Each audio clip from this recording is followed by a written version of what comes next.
Hey, in last night's video, we were talking, one of the questions was, what do employers look for in logistics engineers? And it dawned on us after we finished the videos, I didn't answer that question, so I'm going to answer it tonight. I'm going to share with you what I value in employees and tell you that not all employers look for the same things that I do.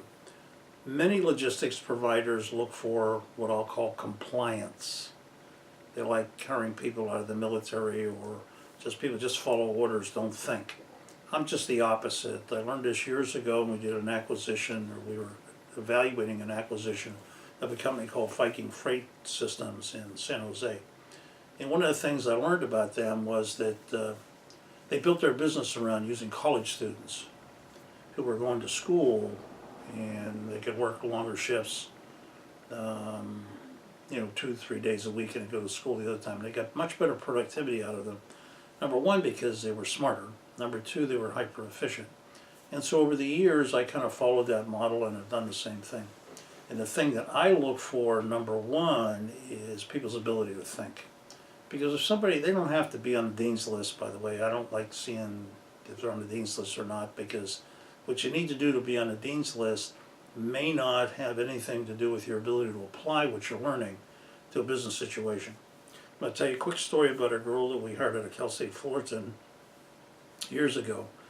She had been recruited by one of my other students that worked for me.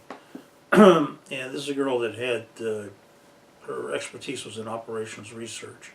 And I basically just put her in charge of a building that was losing money, one of our big warehouses, and said, go figure it out. Go work with the guys out there driving the forklifts. And the two things that she did was she was very dedicated in trying to learn about what the processes were, and then she was diplomatic in implementing her suggestions to the forklift drivers, or the guys that actually worked on the floor. And she had that business turned around in 90 days. And so I like folks that are, I'll give you a great example just from today with Chu and Morgan, who does our tech work from UCI. I gave them a problem.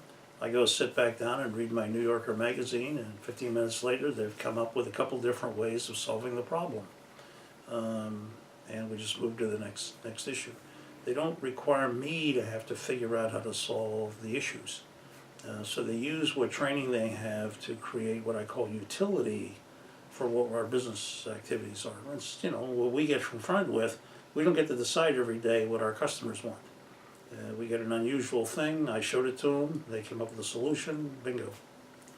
Okay, hopefully that answers your question, and we'll see you next week.